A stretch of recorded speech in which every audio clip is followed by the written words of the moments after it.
is tonight's odd import item.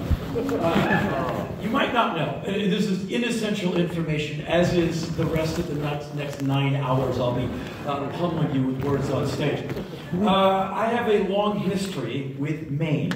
And many, many years ago, when I was very, very young, I lived with my mother in microscopic Washington, D.C. area apartment buildings. My mom was a practicing heterosexual workaholic, alcoholic, and she liked to have her fun, and it's very hard to have adult fun when you have a hyperactive, Ritalin-addled child bouncing around the room. And so she would send me away in the summer so she could be an adult who never wanted a kid. And so I would get sent to summer camp for like a solid many months. And quite often I would be sent to Maine. And so I became kind of a summer Mainer, if you will, a summer maniac. And so I would be on the Saco River, a river that seems to not move at all, canoeing with like large black flies the diameter of a freaking dime. I'm like, ah! Like it's like biting into your neck. And it was a really good time. And no, it really was. And one of the most learning experiences I ever had as a young person was in Maine. This was a Camp Weekila. I don't know if it's still around, but it was a fantastic institution. And I was a young guy. They wouldn't let me do a whole lot of stuff. But when I got older, they let me do all kinds of different swimming chores. I became a really good rescuer of people, and I took swimmer's ed, if you will, and I kept going up and up and up the chain. It was really cool. But one of the last summers I was ever there, like Carter was about to be president, I forget, a long time ago. None of you were alive. And this is kind of serious, kind of fun, but really amazing. 78. They had one cabin 76. Of special needs kids. Yeah! And you could volunteer, like if you want to be like an assistant counselor, if you want to work with these young people, you being the same age as these kids, you could sign up for it. And I'm not sure what compelled me to do it. I was like, I'll do that. And suddenly I am giving like swimming lessons and hanging out with these kids. And they're just like me, we're the same age, but they're different. And, you're wiping up the drool off the kid's face, and the first couple of times you do it, it's kind of intense. And then it's not intense. And then he's just your friend, and she's your friend, and you do this long summer camp experience together, like holding on to this person in the water because they don't understand water and drowning all that much right now. And you hang out with them, and you keep them safe, and you eat with them, and you have some laughs. And it really opened me up as a young person to not fear that which is different. Because if you're a young person and you see a special needs person, it might be a little bit too much. Like if you put someone like that in front of my father, he would freak out. He just can't get into it. And so being in Maine this summer was really, really instructive to me to try to be a better human being. Also, coming from Washington, D.C., we had rats, pigeons, sparrows, and lawyers as far as wildlife. And at Camp Weekila, we're on some lake somewhere, and you're allowed in the afternoons just to go walk around on your own, like don't light anything on fire, don't drown. And I would walk around this lake, and there is nobody. And I'm kind of a loner type anyway, so I'll just sit and let the wildlife do its thing. And you sit long enough and your ears kind of tune in. It sounds like it's silence, but when you really listen, there's a lot of activity going on. And like beavers would walk by. And I'm a city guy. I've never seen anything that big. It's like, whoa!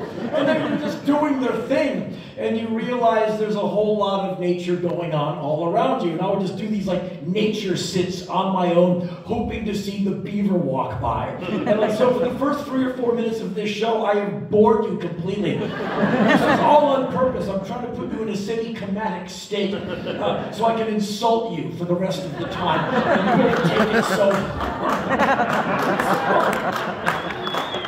So here's what. I have never been to your wonderful town before, and it took me a long time. I've been touring. I'm 62 years of age. I know I look 80, but I'm only 62. I've been touring meaningfully since the summer of 1981. Round and round and round I've gone to the United States, and I've pretty much been every damn where. It took me many, many years of touring to finally get to 2 states in the United States, to finally get to Delaware and Maine. And I have no idea. I think I am small of fame. And that's it. I'm in rooms like this, like repeatedly. This is my milieu, if you will. It is what it is, and I'm more than happy with it. I'm grateful and grateful and grateful on end to be here with you.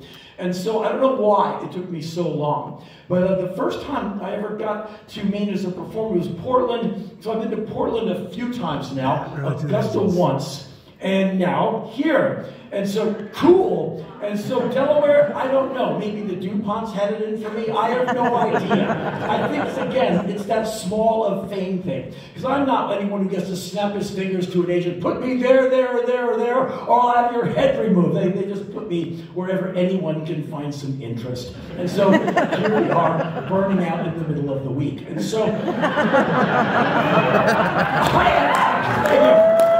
we're all in it together. And we'll get through this somehow. And so I've always been in small places, and the smell of these places has gotten better over the years. When I was younger, I'd be in venues where the men's room had been kicked in by angry skinhead boys the night before, and the entire place would smell like the men's room. And like that would be me, night after night after night, in some band called Black Flag. I was in the last century. It was this huge band. The band drew like 50 people a night. And like 8 people are still alive who actually saw the band. I remember, those are my people. And so it is what it is. And so I've always reconciled myself to this is it. And fame has never mattered to me. Money has never mattered to me. Beyond like, I need to pay for things. You can't buy your groceries with a hug and a high five. But I never thought this was like, oh, here comes the dough. Because I've had no real field evidence to bring back any figures that like, would make you think, oh my goodness, I'm going to buy a car in the next 5 years. So I had this one brush where my ego kind of got out of control. I've been at festivals. I've played at Woodstock, Lollapalooza, the Grammys. I've been at those big-ass events, and I've never thought anything more like, well, I can't believe they let us into this place. One time, my ego got out of control, and I learned a great lesson that day. And it's a funny story, so I thought I might share it with you if you don't mind. Yeah. Many years ago, in the mid-1990s or thereabouts, I was living in New York City. I was born and raised in Washington, D.C., migrated to California in the summer of 1981 to join the band Black Flag, and kind of sort of like ended up there. The band broke up in 1986, and there I was with a futon and like a milk crate of broken stuff. I'm like, well, I guess I live here now. But my bandmates were New Yorkers by the mid-1990s, so I would default and rent an apartment for like a year at a time and go live with them so they didn't have to haul themselves all the way out to me. And I'd much rather be in Manhattan than Los Angeles anyway, because it's just an amazing city. LA is the same, but you stick to everything and you get shot like all the time. And so I'm living in New York City with my bandmates, and we are toiling away in a practice place at First and A. And we're in this room. It's a very expensive practice room, and I'm paying for everything because I'm the boss, apparently. And so I'm hemorrhaging money. The band, we're not working together all that well. We love each other dearly, but the songs are not coming. It's really depressing. And we're grinding away, mostly staring at the carpet, and nothing's happening. When a guy from the front lounge of the practice place comes in, he goes, Henry, your manager's on the phone in the front lounge. He wants you to take the call. I run out there, and my manager is on the phone. He's out of breath, which means there's money in the air. Really got him salivating. He's like, Henry. I said, sit down, Richard. Like, don't let anything break. What? And he's like, Sharon Osbourne just called. She wants you to take the band down to Florida and open 2 nights for Ozzy Osbourne. What do you say? I've been in love with Black Sabbath since I was a young person, because I'm older than all of you probably, and I remember when FM radio was a thing, and everyone could sing. It's Fleetwood Mac, the Electric Light Orchestra. Everyone was like, whoa, and there's like 9 keyboards. It's Boston, Kansas, all these great bands. And then comes Black Sabbath. Like, what's with this guy? Like I could do that. Like, he made music impossible. And so it's a song called Paranoid. Oh, I'm in. And so I dug that guy because he seemed like a real human being. And I've been an Ozzy fan since I was like, what, 8th, 9th grade. Anyway, I said yes so fast to this offer, I sprained the lower half of my jaw. So I go running into the practice room. I'm so happy. I'm like, guess what? We're going to open 2 nights for Ozzy Osbourne. And I say this to 3 people who like the Mahavishnu Orchestra, Electric Era Miles, and Jeff Beck. And I like all of that stuff too. And then one of them looked at me and said, but he's so rock. I'm like, ah! Like, you traitors! Like, who am I in bed with, you bastards? And I never liked pulling rank, but I did on this day. I said, I'm the boss of this damn band! Which is basically, I'm the one who pays the salaries. When something goes south, it's on my plate. We're gonna open for Ozzy Osbourne, and I don't care if you like it or not! Get ready, we're going to learn the set from the last tour. And we're like, oh, okay. And, you know, they're really able-bodied musicians, and they're wonderful people, and they know that I love the Ozzy, and they, you know, they don't have an opinion whatsoever. So we learned the set, and a number of days later, the equipment goes down to Florida. We go down to Florida, and we are escorted in a rental van to this outdoor stadium, like 20,000-seater, where Ozzy Osbourne's going to do his thing. And so we're put on a golf cart, and we are taken in a series of circles down, down, down below the Earth's surface to one of those utilitarian locker rooms they have for athletes, like scorching fluorescent lighting, those long showers where like 80 men can go in there and scrub each other down. Like, it makes sports kind of interesting. The water that comes out of the shower, like those kind of needles of it's basically take a short shower and get out because you just feel like you're being stabbed. And so we look around this austere environment, locker rooms, skinny wooden benches, scorching fluorescent lights, and the backstage amenities was an empty coffee mug, an apple, an orange, and a room temperature can of Coke. And that's it. And my bandmates hold them up, like, to prove that this is a lame show. Hey, Henry, what are we supposed to do with this banana? And I said, you cut it into 4 pieces, and we'll share it. Oh, where's the knife to cut it? We're like, shut up! This is going to be great! And so it's very hard to prove this show's going to be good because we've got no food, a can of Coke, and a mean shower. And so right about 3 minutes into me, like, you're defending this show that hasn't happened yet, the door of the dressing room explodes open, and in comes Ozzy Osbourne in a bathrobe holding like a $900 cigar. And he comes in like, kabam! Which one of you got this Henry Rollins, man? And I said, oh yeah. Hey man, my name is Ozzy! Like, I don't know that. Hey, my name is Ozzy Osbourne, man. I'm so glad you're on the tour, man. Take the PA and play it as loud as you want. Blow the whole thing up. Have a great time. Ah! And he runs out. Total time like 11 seconds. It was the coolest rock cameo I've ever seen in my life. And I'm looking at my hand. I have shook the hand of Ozzy Osbourne. His cigar smoke is still in the air. There's an ash on the ground. I want to keep it for later. And I'm like, did you guys see that? I mean, like, they're standing right there like, yeah. Like, that was Ozzy Osbourne. Yeah. And a few minutes after that, the golf cart comes back to get us. All right, fellas, line check. Now, I don't know how much you are deep in the weeds on rock and roll production. A sound check, and there's probably many bands who have done their sound check here. You come in the afternoon, the band gets their gear together, the sound man very carefully goes through the sounds and EQ of all the instruments, and the band plays a few songs, or sometimes a whole lot of songs. In the case of Prince, they play the whole damn set, getting ready for the set that night. A line check is just to make sure the equipment actually functions. And it's what you get when you are nobody on a huge bill. And we've been through a line check before because we've played many festivals where there's just not enough time to give 20 bands on one stage in the next 11 hours a sound check. So they're like, okay, your gear is on, we'll see you and we'll figure it out during the first song. And so we get on stage, we kind of know what we're in for. All right, bass player, Thank you very much, drums. Thank you, guitar. Okay, that's great. That's great.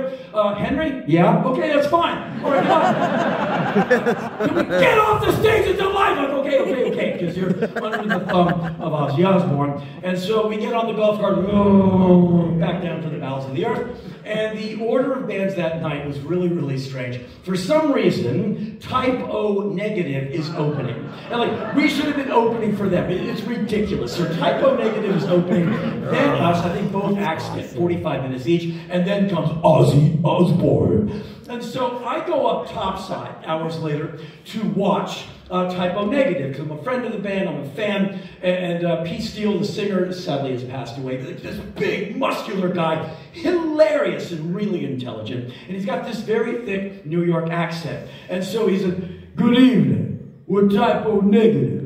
Sorry about the accent." And you wouldn't think Floridians have a sense of humor about anything, but people up are, "Well, yo, Adrian." I'm like, you know what? That's all right. That's all right. You got a mullet, a baseball cap on backwards, and a tooth. Like, and you came up with that? All right. And they do their show, and so I'm back down in the dressing room with my bandmates, and I have to have a meeting with them as to how we will tactically, strategically, and operationally get through the next 45 minutes of our lives. I go, "Fellas, there's not one person in this audience who came to see us play. It is Florida. You've been here many, many times before. They like to drink, they like to fight. They're not kidding, they really do fight. So, while you were playing, if you see mulleted men with a single tooth crawling over the barricades, holding some homemade weapon or the shiv they took home from county last month when they tried to kill you, don't die. But get through the songs as best as you can. If you get a stab wound and you feel like it's a through and through and it didn't get to any vital organs, just press down on the wound as best you can and play with your other hand. And so if you experience any violence, I'm sorry in advance, you've been warned. If any of you see a red or green laser dot on your upper center mass, yes, that is a sniper that has found you. Probably way up in the cheap seats. It's probably a 223 round. It's going to do a lot of damage. So I don't want you to stop playing, but I want you to run in a zigzag fashion. Sim, our wonderful drummer. Sim, I love you, man. This could be the last show. All right, everyone give the big guy a hug because he might be taken out because he can't move. So if you almost get killed, just keep hitting it, man, as best you can. I mean, just think of how American Drummer Magazine will dig you if you died on the stand. Like, it's worth it, right? Come on, fist bump, they go through. Anyway, I said, so fellas, it's going to be intense, but here we go. Did someone just fall over? Sounded like it. Christ, I'll never get out of this. Type O Negative finishes, we run on the golf cart, up we go, we grab our gear, we run onto the stage, and we start playing. 45 minutes, 8 songs, whatever it is, and we get to the end of the first song, and I want to see if there's movement at the front, like angry men trying to kill us, because I don't want to get beat up, it's too easy to kill me. And so I notice that no one's trying to kill us. No hatchets are flying through the air, and I hear a sound. Like, whoa! Obviously, they love us. We are Queen at Wembley. Like, they dig us. And so we finish the next song. Like, yeah! I started doing things that punk rock instructed me to never, ever, ever do.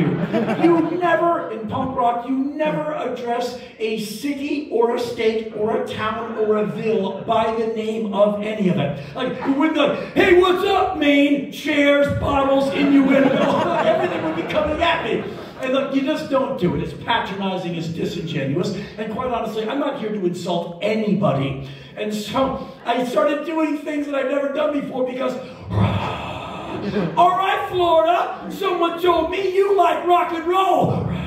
What did I just do? And like, I go, Ian MacKay plays a drone flying overhead looking down. Oh, that's going to cost you. 5 demerits flying over the plane. And so three songs later, we got a bass player, and there he is right now.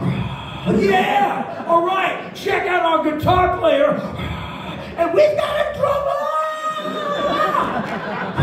I'm a very awkward person. I don't dance, I don't groove, I'm super uptight. But there I am on stage like... Mick Jagger style. Mick Jagger 72, but like, you know, a scarecrow at the same time. Like, what has come over me? And we get to the end of the show. No one has tried to kill us. And the entire time, like this backing track of, like this continual roar of approval. It never wavered. Like they're just digging us.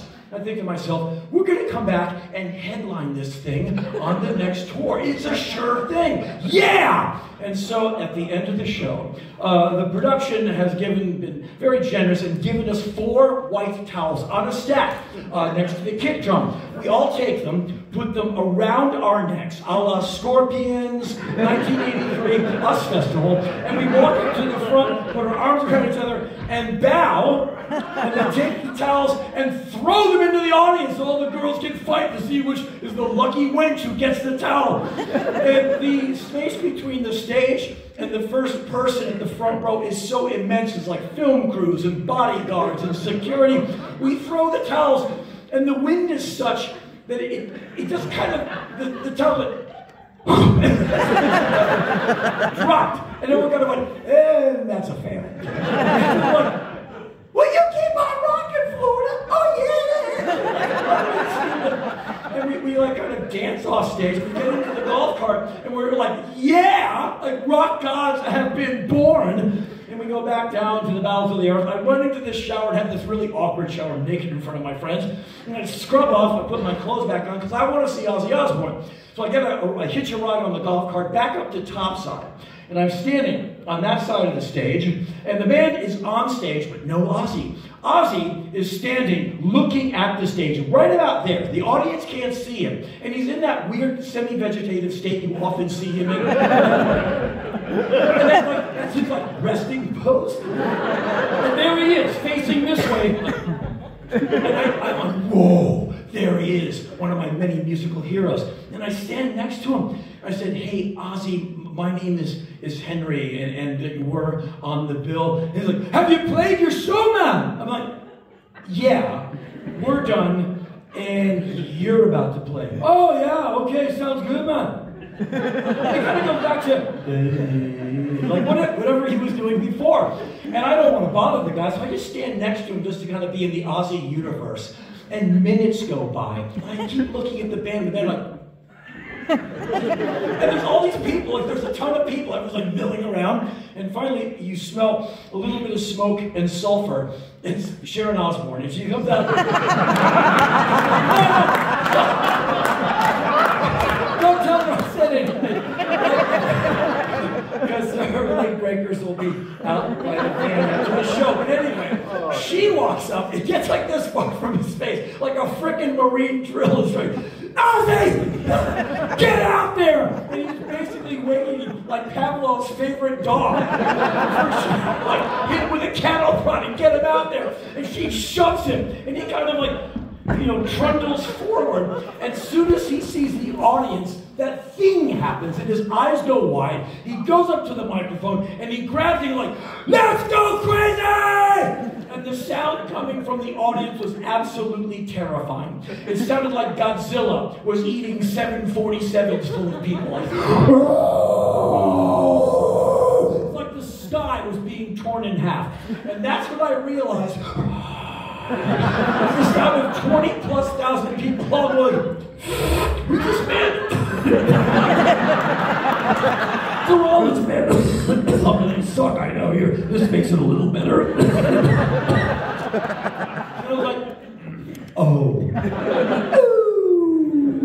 And so I realized that this is my wheelhouse. Learn to love it because it's going to be the next time for me.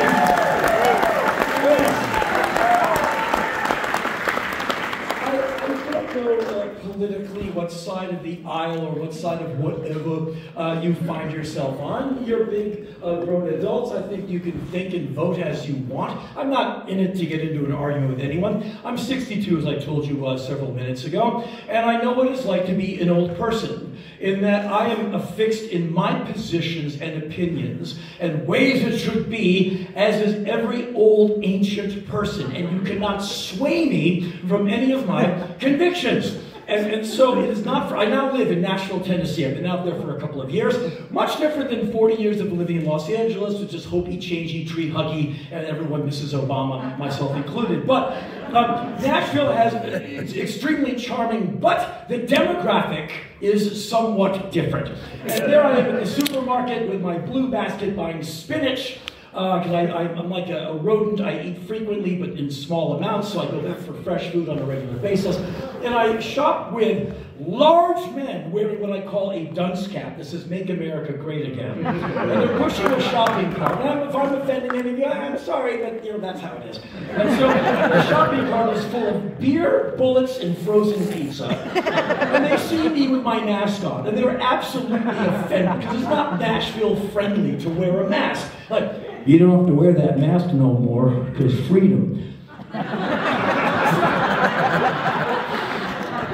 so I said, well, sir, I'm doing it for the both of us. It's a public space, and I don't know what you've got, and you don't know what I've got. And so I'm keeping you safe from me safe from you, no offense, and have a wonderful American USA experience. And so well, the people I share this wonderful city with, most of them are packing. And the guy is very deceptive. There's a large bit of his body that hangs over his belt. He could have any number of firearms tucked in, and at least 2 or 3 under the front seat of his pickup truck with that F Biden bumper sticker, which is a big thing in Nashville.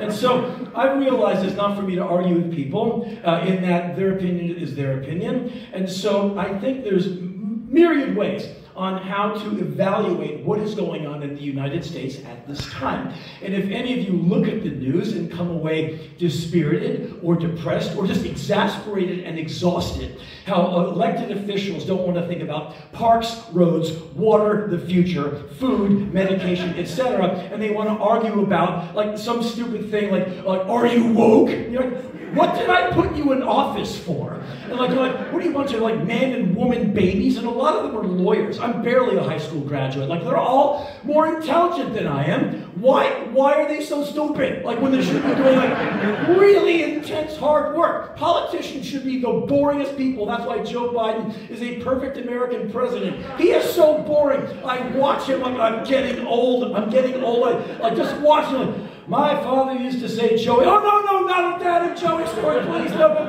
I want him to be the last of his kind as an American president ever, an ancient white man. I want it to come to an end. It has to end. I want people to look more like America in the Oval Office. It's like other people. Like, let's change up the food group, please, before I die. Which is just like Joe Biden, me, and Dick Cheney will be like this time next year. And so you might be exasperated or depressed, and it is depressing at times, I think, but I think there's a way to look at this and see that we're at the beginning of something. We're at the end of something, and we're at the beginning of something that will be turbulent as it finds its feet, but ultimately, it will end really well. And I think the century, well, I'm not going to be around to see it, I think the century is going to end better than it began. And I want to be, in my own microscopic way, a part of that. And so, why are things so awful now? Because, and a side note, I think if the founding fathers, people like Washington and Jefferson and John Adams, if they were alive right now, someone's like, oh, they're spinning in their graves. I don't think that's true. My opinion is quite the opposite is true. They'd be like, the money rising to the top, the middle class evaporating, and more people being treated like slaves. Yeah, we did it! And it took a long time for it to get to work. But here it is. Like, so many, like, slavery's over. No. It just went corporate. It's called minimum wage. Like, it didn't change. They just widened the list. Like, let's screw all of them. Whee! And so there we are. But you see, like, the anti-trans, anti-gay, anti-woman, and, like, anti-woke thing going on, because that's like the last moments of the white power structure kicking its legs towards the sky like the cockroach you zapped with a bug spray, and it's got like 3 seconds, before it dies? That's what's happening. And that's why they're rigging votes. They know these are some really mean, self-interested people, but they're not stupid. They're anything but stupid. And they realize the ground is changing underneath their feet. And they realize the American demographic is changing. And they realize, like, there's no 17-year-old who will be able to vote in this country next year if they turn 18, that's going to be harboring remotely the amount of ignorance, homophobia, racism, and misogyny of people of earlier generations. People like me. My father tried to instill homophobia, racism, and misogyny in me on my 48 hours of fear weekend visits with him. Like, I was like 6 years old, it's like 1860 something. You know, like, he would never look at me, because I'm like twitching from the Ritalin, and we're driving around the Washington, D.C. area, look right out the windshield. You know the queers? Neighbors? I don't know. You know, the queers brought down Rome. I'm 6 years old! I'm like, I don't know, I have no idea what this guy is talking about. That's awesome. Your mom's a spade lover. He could never commit to the N-word. It was always like spade. He just kind of like threw it in the middle. Like he never could come down and go like bird. Like he was like spade. Like, your mom's a spade lover. And this came one of the most toxifyingly confusing messages. Your mom's a spade lover, so you don't have to listen to her. But she's your mother, so you have to respect her. And this is what my dad wanted to be like him, afraid of everything. He was a PhD, smart guy, really mean, never traveled, never had a passport, never wanted to know. Me, I've been to about 90 countries because I'm trying to see how other people live and how people voulez-vous to understand Homo sapiens and maybe make some change in the world before I keel over with Dick Cheney and Joe Biden a couple of months from now. And so, I realized quite often, so I've met a whole bunch of people all over the world for many, many, many years, as a kind of a nervous guy who lives alone and works alone and doesn't mix well with people. I'm not antisocial, I'm just non-social. I'll do the movie with you, but I'll break out in hives if you ask me to come to the rap party. I'm like that. And so I realized after meeting a ton of people for literally decades, that quite often the person you meet is not the person. It's basically the person they want you to see. It's a display. So I have been really patient when I deal with people. The older I get, the more patient I am with my fellow Homo sapiens. So I realize we're a very complex species, watery sacks of recessive traits. All of us are neurotic on some aspects, and all of us have aspects of our lives where, like, oh man, like we're just a lot of regret back there. The dumb thing you said when you were 11 that no one remembers. Like, well, why are you awake at night thinking of the thing you said at summer camp in 1948? Oh man, I was so stupid. It's okay, so was everyone else. It's called being young. And so I am more and more patient when I deal with people who I find, you know, disagreeable or a pain in the neck. And so this is a story. All of this happened. Sadly, everything I'm going to tell you tonight, albeit imbued with a lot of hyperbole to keep you from falling asleep, all of it is true. Sucks, but it's true. And so here's a story about this, a perfect example of not judging anyone too quickly. A few tours ago, sadly they didn't come here, I was in the American Midwest. It's a beautiful patch of real estate. It's like remarkably flat, scarred up by highways, Starbucks, and gun stores. And I'm emerging from an ancient movie theater where I've been on stage for hours, like yelling at least 50 paid.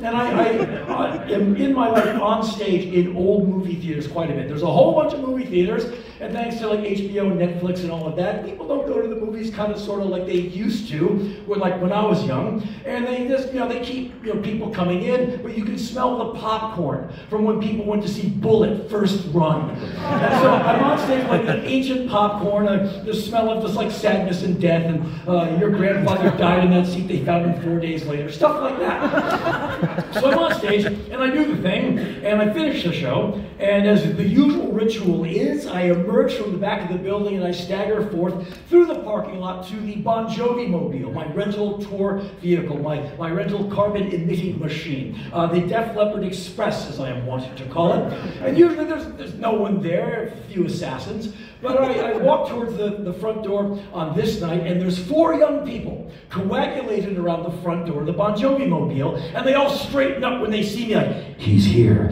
And punk rock instructs me, if a young person wants to talk to you, you make time and you talk to a young person. You do not shut down the enthusiasm of anyone, really, but especially young people. And if they have a question for you, you answer. And so when a young person says, Marco, I must say polo. I don't go, get out of here, kid, you bother me. And you can't shut a young person down. I got shut down over and over and over again. It just screwed me up. And so when a young person says, can I talk to you? I'm like, I'm really hungry. I haven't eaten much since yesterday. Okay, because I can't go, no, you broke me, because A, that's not true. B, I don't want to let a young person down. That's not what I'm about. And so I see these people and I realize my bowl of rice is on the bus. I eat once a day. I'm starving in front of you right now. I just realized if I'm hungry, I'm more focused and more pissed off. And it makes it better show. But I'm super duper hungry right now. I need a damn cow, they let me. And so anyway, I'm like, okay, I'll talk to the young people. And so we're having a scintillating conversation. I forget the contents. And so I have my back to the tour bus looking into the dark. And the young people have their back to the venue in the darkness, and they're looking at me and the tour bus. And so a few minutes into this conversation, I notice a young man, late 20s, early 30s, Caucasian, emerging from the darkness, walking towards me. Not us, me. His eyes are laser focused on me. He's hyperventilating. Every possible muscle is flexed. The man moves are threatening to rip through his t-shirt. And I've seen this many, many times before. It's the angry, panting alpha male who's really, really angry. And in a few seconds, he's going to be right in my face, hyperventilating, telling me that I have transgressed some line. And like, we've got to do some business. And after his patience is going to run out in a few seconds, his training will kick in, and he will be unable to do anything but beat the daylights out of me. And I'm not a good fighter, so it's easy to beat me up. It's no big deal. And so within seconds, he's right in my face. I gotta talk to you, man.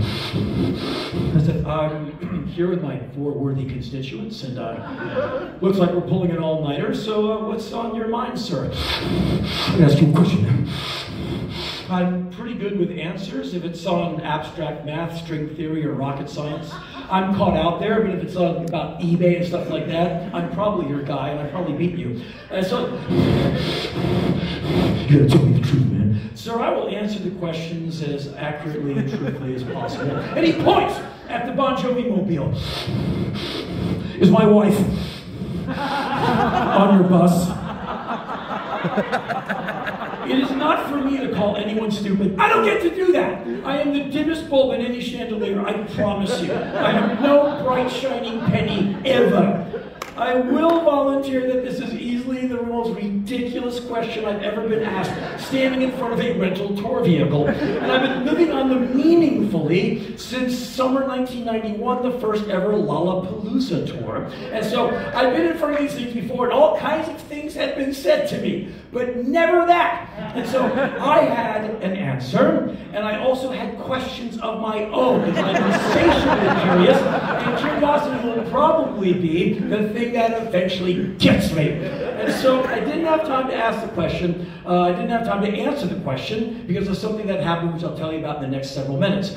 And so had I had a chance to answer, I would have said, sir, the short answer is no. Your good wife is not on the bus. There's no existing human being on that bus. The maximum travel capacity of our entourage is 4. Moi, the talent, t-shirt salesman guy, road manager man, and bus driver dude. Bus driver dude is hopefully waking up from a fitful 5 hours of sleep so he can drive us to the next burg and not crash us into a tree or a deer. Road manager man is probably in the production office right now strangling the promoter over a $20 discrepancy in the agreement. And t-shirt salesman guy is probably having a tug of war with an American punk rock man who's incensed that he is forced to pay $25 for a quadruple XL long sleeve t-shirt. And so the 2 men are having a tug of war with the actual garment, which is now 50 yards long because of the stretchy nature of the fabric. And that would be all 4 of us, so no. No one's on the bus, and that is the roll call, and we'll be assembling on that bus anytime soon.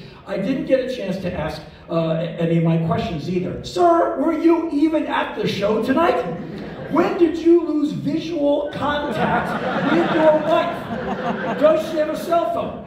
Oh, good. Do you have a cell phone? No problem. Let's send her a texty text and bring the two of you back together again? These are the questions I wanted to ask that I thought would clear the air. What this young man, and everyone's young as far as I'm concerned, what this young man did not understand was he was basically giving me a compliment. That he thinks I can stand on stage, talk at a high rate of speed, looking directly into the eyes of an audience, trying to make an emotional and informational connection, yet rove the audience looking for my post-show chew toy, with which I will reenact the first 4 Poison videos from MTV. That's what's going to happen. So as I'm talking, very intensely, very loudly, professing stentorian from the mount, I'm looking around, and there she is. I'm not looking at you, sir or ma'am, I'm just saying, she's over there. And like, how am I able to peel her away from her husband without like,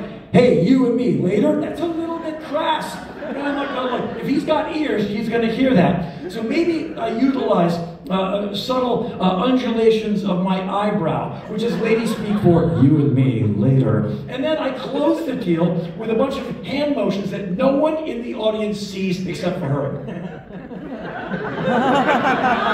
And she'll be like, all right, Big Daddy. And then she excuses herself to the lobby, wriggles through the ladies' room window, goes staggering across the parking lot, and voila, the door of the Bon Jovi mobile is open. And by the time I get in there, she's in a thong, she's got a German Shepherd, a chain, and some mayonnaise. Which is like another Wednesday night for this guy. And what this guy does not know was even like in the age of Reagan, when I had black hair violently exploding from my head, I'd never had the powers of pull, then or now. And now that I look like Tutankhamun, now that I look like the lizard that got out of your terrarium and was found 2 Christmases later under the couch with the eye sockets all something like there's Henry Rollins, oh my God, is he still alive? So this guy is trying to indict this ancient man, like who's in need of a saltine cracker with a teaspoon of water. And I've got his wife on board, we're gonna get down. And anyway, I don't have a chance to answer or ask because I observe over his heaving shoulders a woman emerging from the dark. Late 20s, early 30s, kind of age appropriate, and she has a look on her face of flat, resigned, long-held anger. And her face says, men are the reason why rivers change their course. Men are the reason why entire mountain ranges are denuded for their copper, zinc, and titanium content. Men are the reasons why battlefields never empty, classrooms never fill, and prisons are perpetually full of convicts. Men are the reason all over the world why women never get to realize their great power, because men are in fact afraid of the power of women, and they seek to suppress with everything from the 19th Amendment to the reversal of Roe v. Wade. Men. And I'm looking at his face, and her eyes are burning right through me. I'm like, I'm one of the good guys, which is probably not true, but I like to think it is. Anyway, she walks up, she parks herself on the man's left side, like looking right through me, and I don't have time to say anything. She points at the bus, and she asks, did he just ask if I was on the bus? Oh, look, it's the wife. And so before I can say anything, the guy goes, and his body seems to somewhat deflate. The man moves seem to retreat. He puts one hand up to his eyes, and he starts to cry. And tears come out from his tear ducts between the hand and the cheekbone, down the cheek to the jaw, and drop onto the concrete. And he says over and over again, like a mantra, I'm sorry, I'm sorry, I'm sorry. I'm like, whoa! And I look over at my 4 constituents, they're like, whoa! Because the guy was all about beating me up about 4 seconds ago, and now he's a weeping sack of regret, insecurity, and defensiveness. And she looks at me, he's like, he gets like this when he's drunk. And that's when I could smell the breath coming off him. He was quite, having a good time. And so before anything else can happen, she looks at him, and she says, let's go. And they turn around and they disappear into the darkness. Think of the insult that man just handed her. He's basically saying, soon as you disappear, you're obviously trying to have sex with an 800-year-old man. That's what you're into. and they have to get in the vehicle, and obviously she has to drive because he's legless, back to this single wide trailer, and they hope they don't have kids. They're like, what kind of parenting can happen? And this is a symptom all over the United States. There's a lot of people who's not built to get hitched, and they get hitched nonetheless. And then, like, you know, there's stagnation, and then, like, wow, and here we are, overpopulated, overstimulated, and like kind of somewhat terrified of each other. And so they leave, and there's like this 30 seconds of like decorum silence as everyone kind of takes in what just happened in about 3.5 minutes. It was intense. And finally, the young people recover, and one of them raises his hand like we're in class. I've been trying to hold. Excuse me, Mr. Rollins. Me too. You often have panting, hyperventilating alpha males asking if there's significant others on the rental tour vehicle? Why no, Bartholomew?